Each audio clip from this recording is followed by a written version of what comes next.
Pagi, Assalamualaikum. Please sit down. Oke.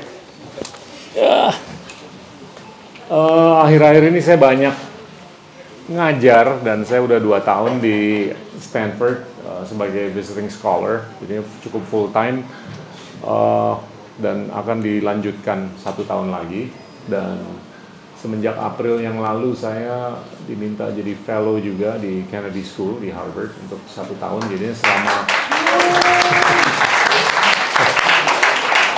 Jadinya saya commute lah antara Palo Alto sama Cambridge. Tapi memang akhir-akhir ini saya benar-benar menyempatkan diri untuk lebih banyak sharing ke siswa-siswi dimanapun. Siapapun, dimanapun yang mau ngundang saya, itu saya nggak ragu-ragu nolak. Apalagi kalau ke kampus, mau di Indonesia terus beberapa hari yang lalu saya di Singapura, terus saya juga sempat di Malaysia seminggu sebelumnya, terus di Eropa. Saya rasa ini mengokupasi mungkin 60% dari waktu saya. Dan sisanya itu lebih untuk melakukan research sama nulis. Saya udah nulis beberapa artikel yang dipublikasi oleh Stanford dan juga oleh CSIS, think tank di Amerika Serikat. Tapi juga my day job or previous day job itu adalah untuk mencari sesuap nasi. Itu ada bisnis yang masih dijalanin. Bisnis itu ada 2 komponen. Yang pertama my own money kind of business, terus yang satu lagi other people's money kind of business. Itu lebih lewat private equity yang nuansanya itu lebih Southeast Asia, berbasiskan di Singapura. Tapi yang satu lagi yang terkait dengan uang saya itu lebih akhir-akhir ini lebih banyak ke sumber daya alam. Kalau properti itu saya udah agak-agak sisihkan karena mungkin alokasi waktunya yang lebih terbatas sekarang. That's it really. Thank you, Pak. So, Pak Gita, through your experience recently, right, being an educator in Stanford and pretty soon Kennedy School, how do you see the difference now between the people that you educated in the state where they are considered to be some of the best people in the world compared to where Indonesia are? This could be a 3-day seminar. Yang paling gampang kalau kita melihat saya sering kali akhir-akhir ini cerita mengenai bagaimana kinerja atau pendapatan per orang di Asia Tenggara. Itu peningkatan dalam 30 tahun terakhir itu hanya 2,7 kali lipat. Dibandingkan di Tiongkok 10 kali lipat. Itu lebih karena 4 atribut yang nyata banget. These are basically massive underinvestment in education, massive underinvestment in infrastructure, and lack of governance. Titik temu antara power sama talent itu di Asia Tenggara kurang optimal. Dan yang terakhir adalah daya saing. Daya saing yang kurang. Our ability to issue license or permits in Southeast Asia is only 1 per 1,000 adult people basis. Sedangkan di Tiongkok 10. Tapi kalau di Indonesia sama Filipina itu cuma 0,3. Singapura itu 9 sampai 10. Wow. Now that basically relates to lots of things, right? Basically the scarcity of money, and then the bureaucratic dead weight, and also probably the culture of entrepreneurship itu nggak terlalu pervasive di Southeast Asia. Now it goes back to your question about how does Indonesian education, entrepreneurship differ from that in the US or other developed economies, including China. Our education quality itu is manifested in where we are on a non-tertiary basis and also on a tertiary basis. Kalau dari sisi non-tertiary, PISA yang merupakan ukuran dari profisiensi lingual dan profisiensi STEM untuk anak-anak kita umur 15 tahun, itu kita rankingnya nomor 69 dari 81 negara. Ya. Kambodia nomor 81, Wow. Singapura yang tadinya nomor 2, Tiongkok nomor 1, sekarang baru aja toppled China. Singapura nomor 1. Dan Tiongkok sekarang nomor 2. Di Asia Tenggara hanya 2 negara yang di atas rata-rata dunia. Rata-rata dunia itu skornya 488 kalau nggak salah. Singapura dan Vietnam. Vietnam itu komitmen dan dedikasi untuk membidik dan mengawal, memupuk pendidikan STEM dan non-STEM itu luar biasa. If you go to Vietnam, you want to set up a school and you insist on doing it in English, they would gladly embrace you. Kalau di Indonesia agak-agak sulit. Jadinya kalau menurut saya ke depan itu Indonesia harus lebih bisa merangkul STEM dan juga merangkul keterbukaan. Keterbukaan itu terkait atau berkorelasi dengan sejauh mana, segampang apa kita bisa berkomunikasi dengan komunitas internasional. Unfortunately or fortunately, itu 80% dari wisdom itu terdokumentasi dalam bahasa Inggris.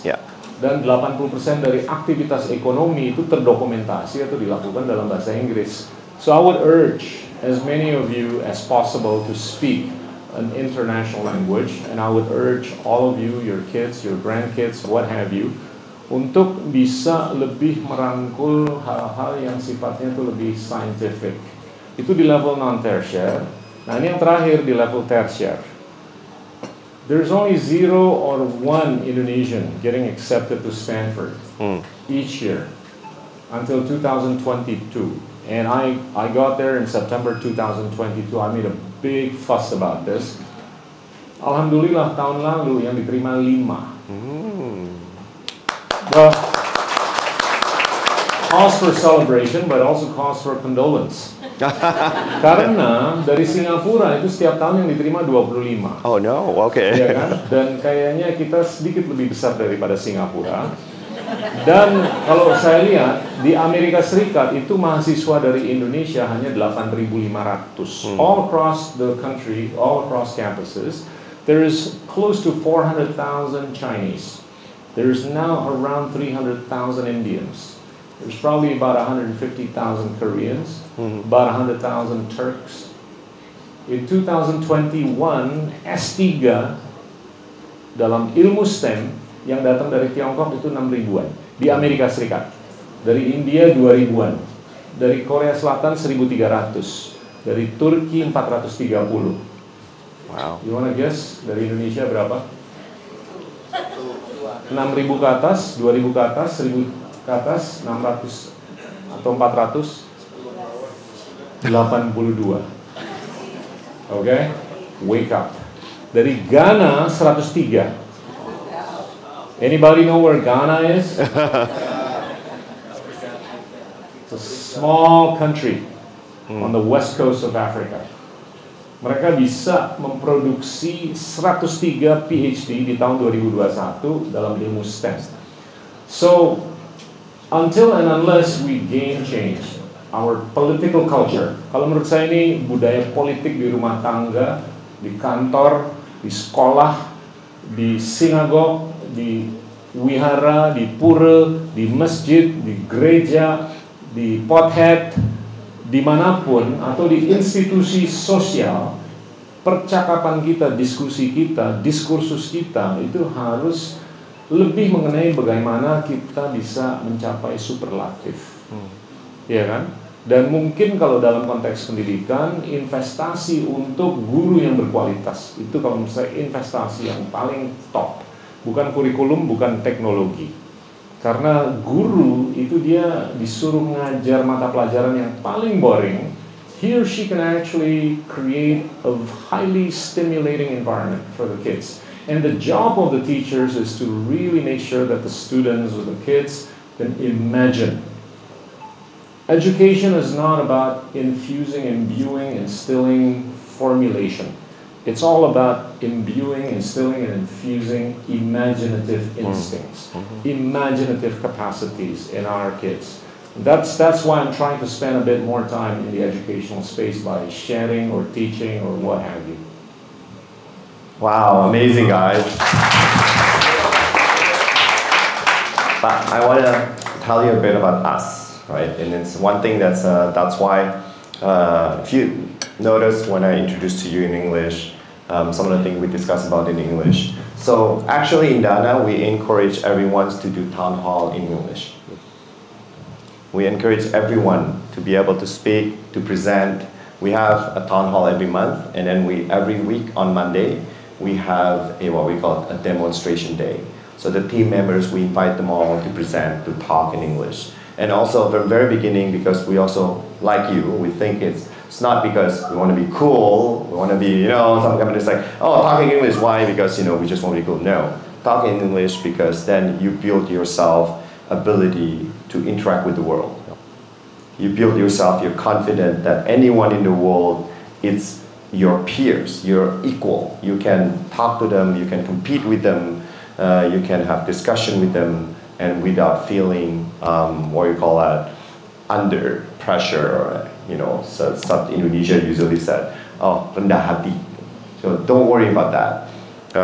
And one thing that we always also encourage to all the team is how not only they are able to present themselves well, but how they can also be innovative, be agile. Just now, before you arrived, we actually talk about this agility, because we were such an agile and such a innovative company, but we come to the certain size that we started to feel like, oh, how come we're becoming now a bit more slower than before? So today, I was just telling them, I was like, hey guys, let's just remember who we are, and let's go back to being agile. Let's go back to being, trying to move things fast. I would not say break things because we're financial institutions, right?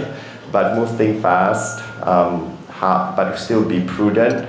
And the most important thing, how to be innovative. And I do hope that all of the DANA mates here, one day, they can also share the experience. They can also share what they've done here to everyone, so we can help the other Indonesians and see that we can do it. Right. That we can do it well. So in fact, some of the things that we've done has sort of been considered like one of the most innovative, not only in Indonesia, but regionally and globally. And so I'm so proud to say that we've tried to follow what you've just said, and then hopefully that you can also share with us, in the future as well, from time to time, what we can do better and better, because we don't want to stop growing. Yeah. We want to still grow. We want to be, showing. So we always said in DANA, we don't try to do things the first, to be always the first or the fastest, but we want to do it the right way. Right. Important. Thank you guys. So Pak Gita, so now we have also a question for you as well, right? In regards to, where we are, where we should be. So what are the things that company like us can do to actually also show what you just said about, improving the STEM, making sure that we are able to not only educate ourselves, but educate the market, how we can be the kind of like the guide where Indonesia should be. Let me start off with an anecdote. Yeah. If you're in Beijing, Mm-hmm. Tokyo, Canberra, London, or Washington, if anybody out there wants to know a little bit about Southeast Asia, Mm-hmm. the first person they call is a Singaporean, not a Laotian, not a Myanmarese, not a Thai, not a Vietnamese, not a Malaysian, not a Bruneian, not an Indonesian. Because of this predisposition that the Singaporean is smart, right?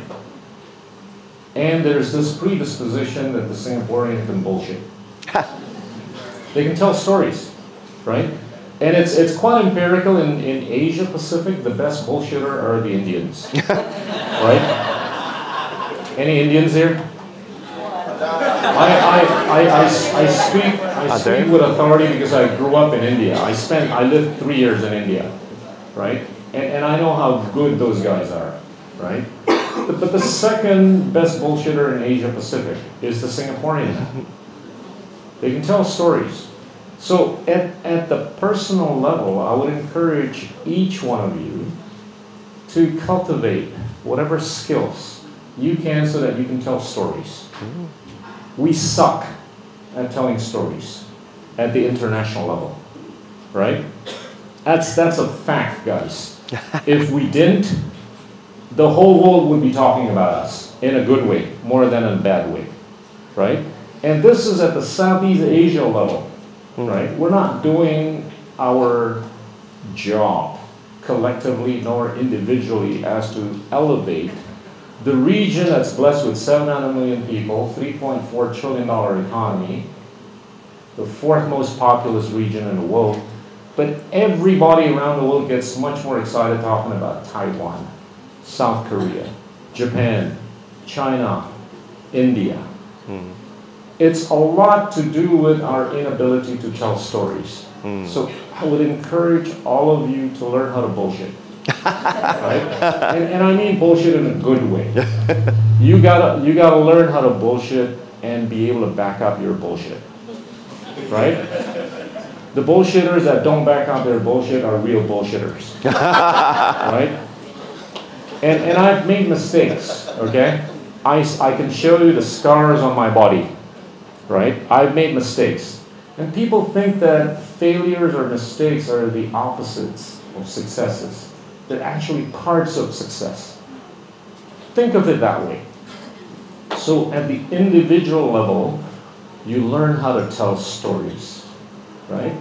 And at the individual level, you diverge. This is what I find. There's a great book that I tweeted about a couple of weeks ago. It's written by Professor Jonathan Haidt at NYU. He's a professor of psychology. He basically wrote this book entitled The Anxious Generation. It basically refers to the fact that there's been overprotection of offline activities and underprotection of online activities. Right? Why is it that the young generation seems so coddled? Right? They're so goddamn coddled to the extent that they're not willing to take on risks. Right? When I was a kid, when I had to cross the streets, my parents didn't stop me. They didn't get overprotective. And I learned to cross the streets, and I learned to take on risks.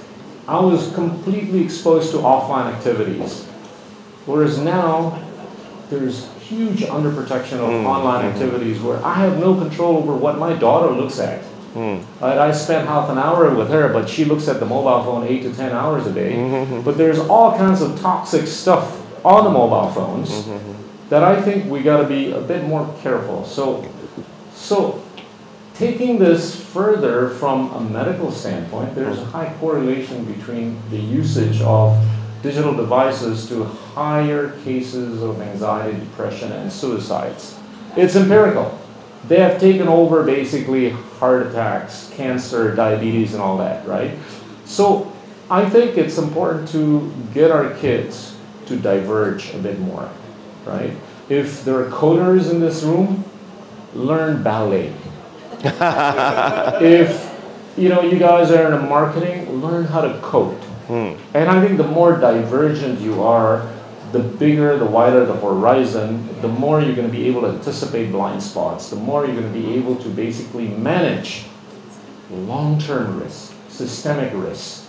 I see kids that are just overly specialized in one dimension, not being able to widen their horizon, not being able to anticipate blind spots, not being able to manage long-term risks or systemic risks. They're good at managing short-term risks, but they bail. When they manage short-term risks, they bail. They don't take on. You might have been exposed to the need to be agile, but I think you need to learn how to be anti-fragile. Anti-fragility is far more crucial for your long-term endurance or durability. Anti-fragility is being able to wake up from falling and flying, whereas resilience is being able to wake up from falling to just standing up and getting by. I think you got to teach yourself to be a bit more anti-fragile, and that can only happen by way of diverging yourself, widening your horizon, and of course, learning how to bullshit a little bit better. Wow, well spoken. One last question before I let the kids I'm sure they have more questions for you, but I just want to follow up on your remarks a bit in regard into risk risk-taking. What do you think considered to be a healthy risk-taking versus unhealthy one? And the reason being because there's a risk officer here, Carrie. He's our chief risk officer. He was before me, he was talking about making sure DANA mates have 100% of education about risk management, right? Risk awareness. But the key is also, I would love to hear from you, especially given your exposure to the Western world and us. What kind of a healthy risk-taking mindset compared to unhealthy one that you can give advice to? Well, this morning I was mentoring a startup founder who just started out a coding school, and he was bragging about how he's going to be able to grow 2x in 2 years, right? Oh, that's kind of sorry. And I go, you ever thought about growing 1,000x? Yeah. And for him, that was like a holy shit moment. Never thought about that. That could be unhealthy, right? Okay. It could be unhealthy if he doesn't have a person in the building who is likely to be the chief worry officer. I differentiate between risk and worry, right? Risk manager manages pre-existing risks. Worry manager, you got to have a chief worry officer, right? The chief worry officer itu tugasnya worry. Yeah? Worry about things that are completely out of the box, unthinkable, unthought out by anybody in the building, right? What if there's a solar eclipse for 30 days in a row? What if there's a hack on PDN for 30 days in a row? What if? These are the people that are just thinking of completely out of the box scenarios, right? And that needs to be communicated to the guy at the top, right? Now, if you have that institutionalized type of infrastructure, then you have another guy that thinks about extreme amounts of risk-taking, right? I can tell you from my personal experience, I've taken on ridiculous amounts of risk, right? And it just shows, I've aged a lot, right? No, he looks younger, right? Well, because I work out every day, and I don't eat rice. I haven't eaten rice for 10 years. Oh, wow. I don't read the papers. I have not read news for 10 years. Oh my God. I have not picked up a single newspaper in 10 years. I have not watched news on TV for 10 years. How do you get your news then? I talk to primary actors, right? I talk to Vince. I talk to politicians. I talk to professors of neuroscience, of economics, political science. So I source my information from primary sources, not secondary sources. And I look at Twitter once in a while, or X once in a while, just to cross-check whatever I get. So I think in terms of DANA as an institution, in terms of its ability to take on risks, it's okay for you to take on some crazy shit risks, as long as you got the right risk manager, as long as you got the right chief worry officer. To the extent you don't, then I think you're in some really shitty situation, right? But Indonesia, I think, is a country of great potential. And I refuse to take it as a country that shall remain as just a potential. You know what I mean? Yep. We have been a potential, and we better not remain as a potential. Yeah. We better come to fruition, right? How do you get to fruition? Ever thought about how Indonesia's economy could grow to 8% per year? Ever thought about it? There was a political rhetoric, right, that talks about growing the economy by 8%. How many of you in this room think that's unthinkable? Okay, the risk guy says it's unthinkable. Naturally. Let me make this a lot less unthinkable, right? You know the formulation for economic activities? C, consumption, G for government spending, I for investment, X for export, M for import. Ignore all the letters, except for one. The FDI into Indonesia has been about 26 to 30 billion dollars per year, right? Every year, Southeast Asia gets about $200 billion worth of FDI. About 100 to 110 billion of those goes to Singapore.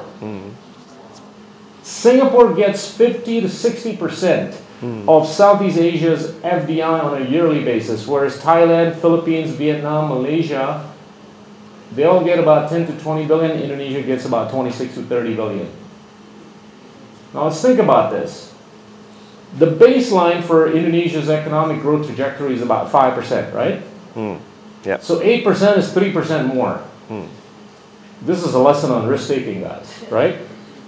The delta of 3% in the context of $1.3 trillion economy, how much is that? What's $1.3 trillion multiplied by 3%? Yeah, it's only 30 billion. 40 billion. Yeah, 40. Right? So how about if we do a thought experiment? If we were to jack up the FDI into Indonesia from 30 billion to 70 billion, is that mathematically impossible or possible or even probable? Definitely. Probable. Definitely. Because Singapore is already able to get 100 to 110 billion dollars. Yeah. What makes you think that Indonesia ain't going to be able to get more than 30 billion? What makes you think that Indonesia ain't going to be able to get at least 100 billion? Yep. How about that, Mr. Risk Officer? You with me? So the next thought experiment is, what would it take for Indonesia to be able to get the additional 40 billion? And I wrote a paper on this, right? It was published by a think tank in Washington. Capital formation does not take place because of ideology. Capital formation does not take place because of geography. Capital formation takes place not because of whether or not the destination has natural resources. It's simply because of the degree of trustworthiness of the destination. You put your money in Singapore because you trust it. You want to take it out at 3 in the morning, you can. You have a case, you go to a court, you know the judge makes $2.5 million a year, and the judge would have gone to the same school that Vince went to. He would have been as well educated as Vince is. You know your case is going to get adjudicated in the most judicious manner. Fair? So it is a nation of law, whereas the others, nations of lawyers. So the thought experiment, Mr. Risk Officer, is how do we take on risks, but how do we deliver the necessary attributes that would make the risk-taking a lot more manageable? I'd like to believe that we should be able to get that extra $40 billion as long as we deliver on rule of law. To the extent we don't, then we become continuously a risky business.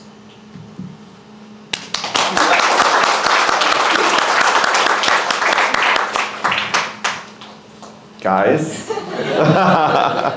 Right? So listen from the man. I just thought about that. No, but that's, to be honest, like that's refreshing to hear, right? It's the key here is let's not block our potential. We actually has been, like you said, country of potential, but that's it. And the reason being because our mindset is we always think we cannot. In fact, we have to think that we can. In fact, not even that. We have to think it is in our role to make sure that it can. So guys, let's do this, right? Okay, so I want to open up to the floor. Come on, we have very rare opportunities here. One person is like already, he's like your fan. He's just sitting there already. Pak Gita Wirjawan, I always Yeah, you can. okay. I always see your podcast, but I interested in 3 of your podcasts. There's a 179 and 187 and 188. And it's about the geopolitical conflict in the world, the epicentrum of the geopolitical. And in that podcast, for the summary of 3 of your podcasts, there's a discussion about the movement of the center geopolitical epicentrum move to Southeast Asia. And in that discussion, you told on your podcast that it will impact to the economy of Southeast Asia, and then it will impact the cyber security in the Southeast Asia. Okay, what do you think, Pak Gita, about the movement of the geopolitical epicentrum to the Indonesia next 5 years economic? Because we are in the digital world now, it really depends on the political movement in the world. Thank you, Pak Gita. Sorry, just quickly let me introduce you to him. He's Dion from IT security. Excellent. I didn't know this session was going to be about geopolitics, but I'm happy that I can do this for 3 days, because this is what I spend a lot of my time on. Anybody here know what the defense budget for the world is? No. There's about 193 countries, right? If you accumulate, if you total up all their defense budgets, you know how much they total to? No. $2.75 trillion. Okay, wow. Right? Of which the defense budgets of the United States, NATO, and their friends / allies make up about $2.15 trillion. Wow. Okay? Anybody know what the budget of the UN is on a yearly basis? $4 billion. And the UN is a very multilateral institution that's designed, blessed, tasked to pacify the world.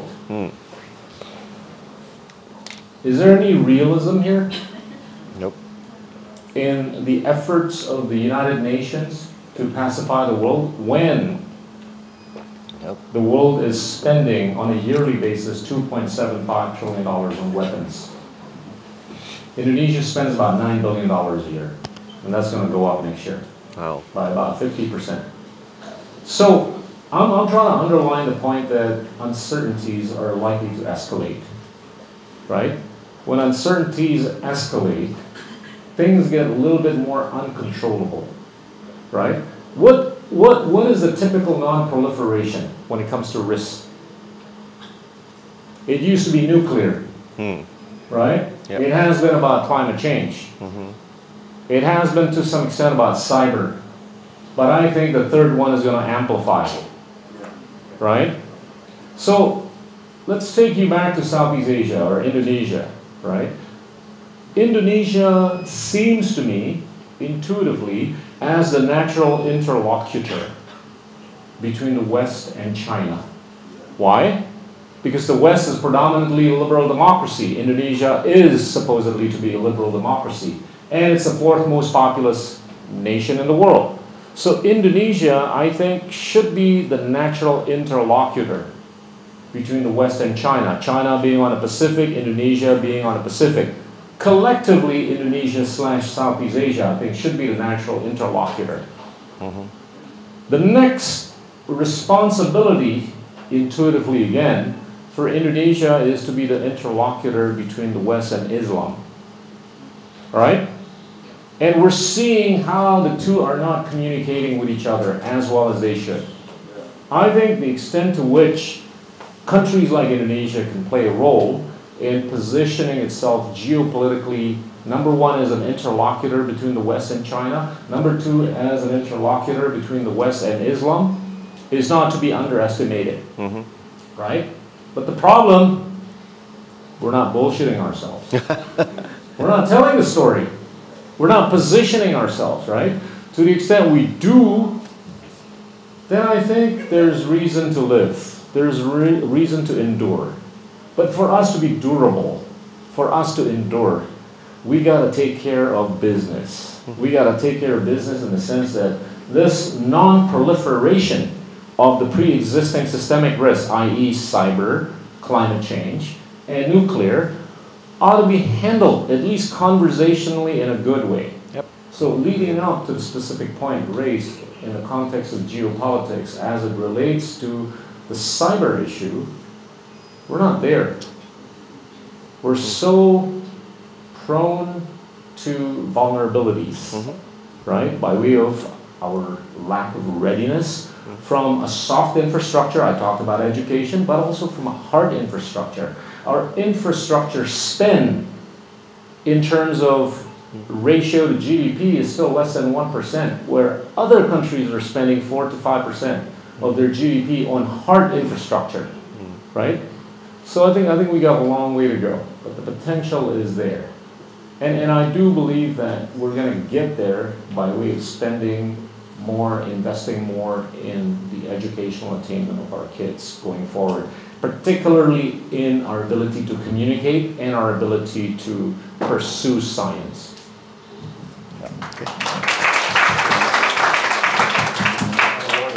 Yeah, our CTO, yes, Yes. question as well. All right, thank you. Is it on? Morning.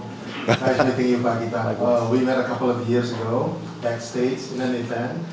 You delivered a talk and then you stepped down, and next is my session. We met in the background and I shamelessly take selfie.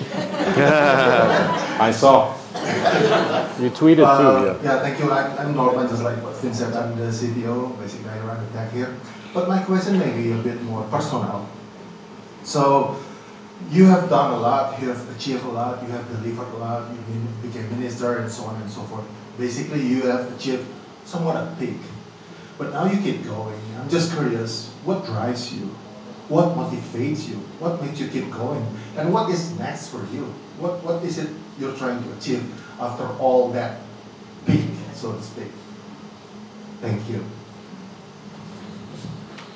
You know, I went to the U.S. on a music scholarship. Oops. There goes my answer. I went to the U.S. on a music scholarship, right? Before that, I wanted to be an athlete. My mom gave me the kiss of death. I think I could have done really well in sports.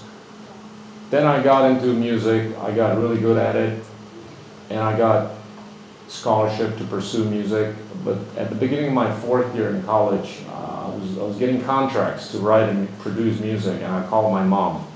And my mom was quiet for about 20 seconds on the phone. And typical Tiger mom, that was a kiss of death, right? And the next day I went to the registrar's office. This was at the University of Texas, Austin.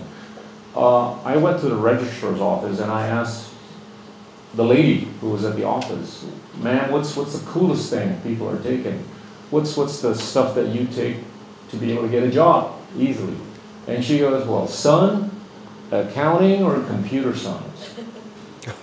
So I just filled out the form to change my major to the very first thing she said, which was accounting. I had no idea what accounting was, right? So I changed my major from music and math to accounting. Then I got my CPA, I got my CFA, I got my MBA, I got my MPA. It was a pivot that I never designed, I never planned for, I never expected, right? And there since my life has been about this continuous exploration of new things. So I told you about my not reading newspapers, my not watching TV and all that, right? I spent my time reading books and journals. I try to read 1 or 2 books a week, right? And, you know, Vince was there on Saturday. I had to be up on stage to give my take on a book, which I just got 2 days before, so I read it at 4:30 in the morning on Saturday before I got up on stage. And so, what do I want to do for the rest of my life? I've told people this. I don't mind dying as a teacher, because I think teaching is one of the most goddamn underrated professions. And I'm sick and tired of how the quality of teaching in this country is so bad and how it correlates with the deficiency of our educational attainment. And this is empirical, guys. If you get a teacher from the top 20 percentile, he or she can teach in a year about a year and a half's worth of teaching. But if you recruit a teacher from the bottom 20 percentile, he or she could only teach about half a year's worth of teaching. So imagine our brothers and sisters, kids and friends in Pulau Rote, Lahat, Tarakan, Sumedang, who've been exposed to 14 years of bad teaching or bad teachers. In their brain, there's only about 7 years worth of teaching after having sat out 14 years of schooling. How do you expect them to work for DANA? How do you expect them to go to MIT? How do you expect them to go to UI, UGM, ITS, Udayana, ITB, and Oxford? And I think this is something that we need to game change. And I don't mind really playing a role in whatever minute extent possible or broader, so that I can basically give back to the community. So that's really my next gig, which I've embarked upon, for quite some time already.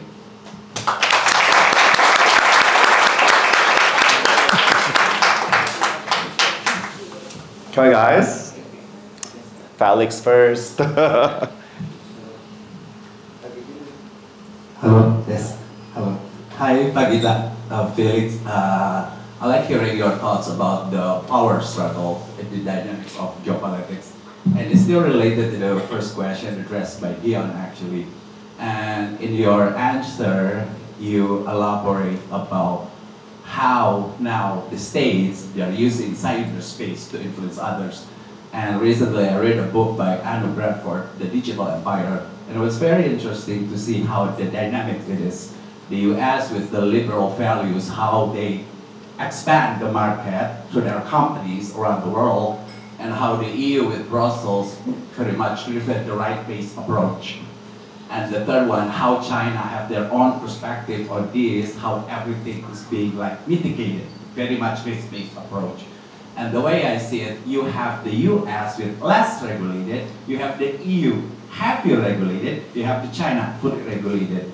And since you are very prominent talking about the international system, do you think one day we have our own school of thoughts on that? And how do you project that? Thank you, Pak. In your lifetime or in your grandkids' lifetime?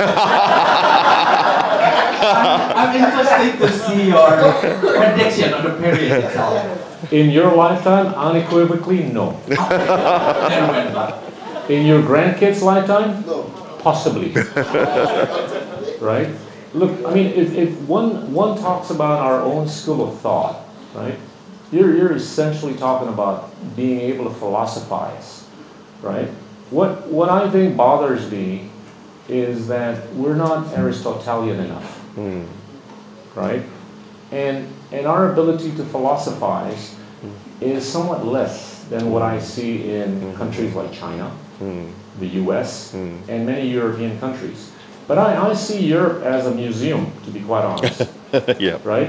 And this is manifested in many metrics. One is really they're investing in AI. If you go back to 2021 or 2022, the VCs in the US invested about $38 billion in AI. China about 28 billion. Well, they call it Asia, but most of that is really China. Right? The Europeans only invested about $8 billion on AI. The reason why the regulatory framework in Europe is so doggedly conservative is naturally because they have not been a beneficiary of the digital revolution that we've witnessed in the last 30 years, right? The Amazons of the world are not in Europe. The Twitters of the world, the YouTubes of the world are not in Europe. As a result of their not being a beneficiary of the digital revolution, they've chosen to be the opposite of what needs to be done, actually, right? And this is manifested in the GDRP framework, right? They're so doggedly conservative. But Europe is rich with philosophizing, right? That preceded what the United States has done. That preceded what the Asians have done. But that did not precede what the Chinese have done. China is a rich civilization that's been around for 5,000 years. And what's amazing about them is that they still continue to show hunger and thirst for wisdom and knowledge.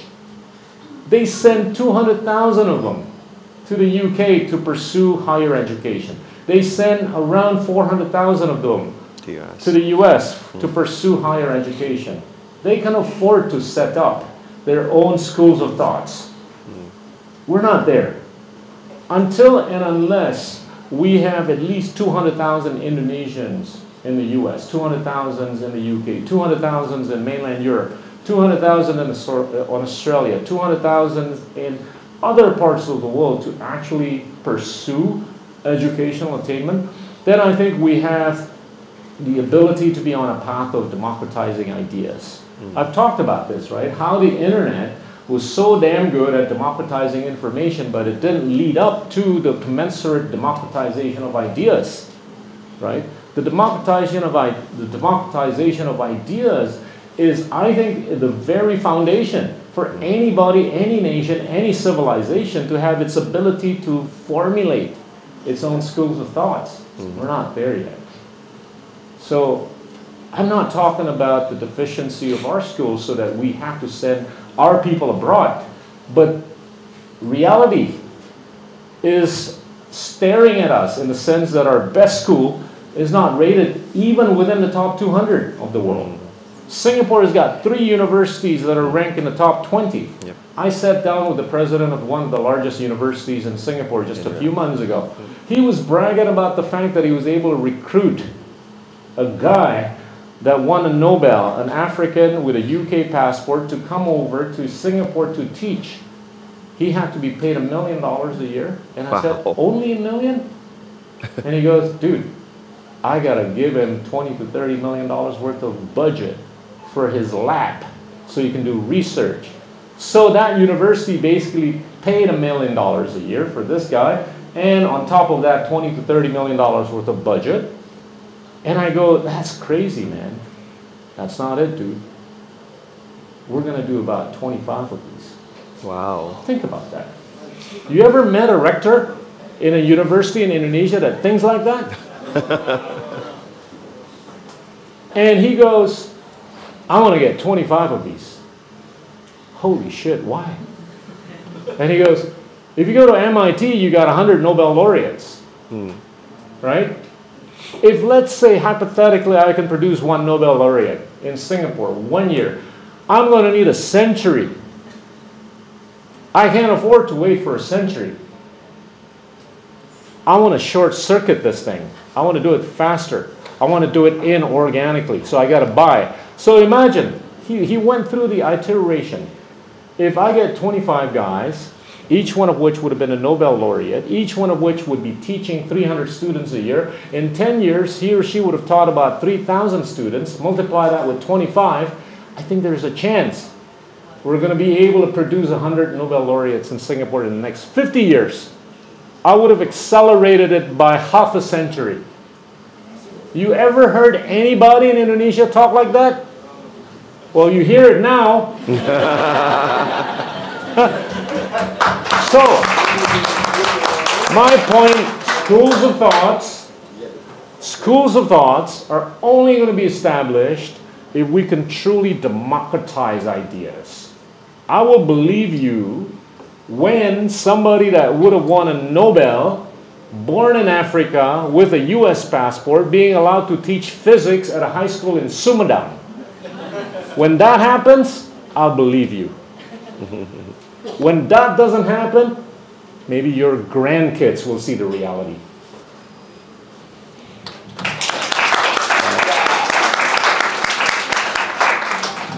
Okay, Devon. Okay. Pak Gita, first of all, it's an honor, Pak. I'm a big fan. I watch a lot of your podcasts, maybe not as many as Mas Dio there.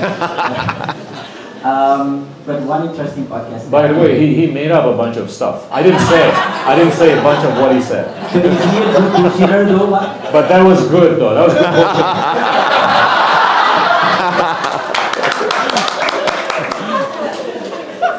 Approved, Mas Dio.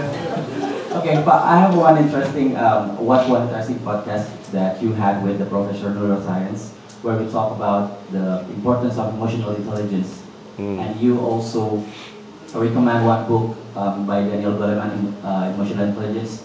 Right after I watched the podcast, I checked out the book directly. In that episode, you mentioned about the importance of emotional intelligence that maybe, if not as important as IQ, is more important than IQ. We talk about the educational lack. Indonesia is lacking about educational. What do you think this IQ is having scale of where we can catch up with all of those guys over there, Pak? How important it is if we compare it to the intellectual quality itself? I'll share two experiences with you, right? I've recruited a bunch of people throughout my life, right? And I've trained a lot of people to become people of high caliber, right? I can tell you, I've also recruited a bunch of people from the Ivy Leagues. I can tell you, most of them didn't do well, okay? These are supposedly people of high IQ, right? The people that have done well underneath or with me in whatever organizational capacity I've been in were actually the people that would have gone to average schools, right? But they had much better common sense. They had much better EQ. That's the first experience I can share with you. So if you didn't go to an Ivy League, don't worry. You still have a chance to become Bill Gates. Yeah? Trust me, common sense prevails, right? The second experience is, you know what my GPA was when I graduated as an undergraduate? 3.0. Okay? I was a B average, but I was the first to get a job because I was a good bullshitter. No, it wasn't. When I interviewed with the accounting firms, right, I was able to tell the prospect, employers, I was busting balls. I was busting chops. I was washing dishes. I was playing the piano. I was shoveling snow 40 hours a week in a regular semester while taking 5 to 7 classes, 15 to 18 credits every semester. And in the summers, I was busting chops. I was working 55 hours, basically making pizzas, hamburgers, waiting tables, playing the piano at nightclubs and all that good stuff. And I told my prospect employer, if I would have used all that time to go to the library and spend my time studying, my GPA would be somewhat different. So what they measured in me was not only my ability to articulate, but my motivation, right? How motivated are you? I think what drives somebody's success is the degree to which he or she is motivated, but also the degree to which he or she is going to be able to show divergence. Trust me, guys, when you pick up a book, don't predispose yourself to a particular topic that you like. Just pick randomly. Expose yourself to a topic that you're never exposed to. When you diverge like that, I think your IQ is going to expand. Your ability to just basically talk about anything when you meet up with anybody is going to heighten. When you do that, I think your prospect of succeeding is going to heighten. So EQ over IQ. I truly believe Rio Hassan.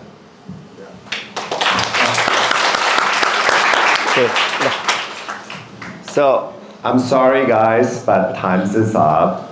But please give applause to Pak Gita.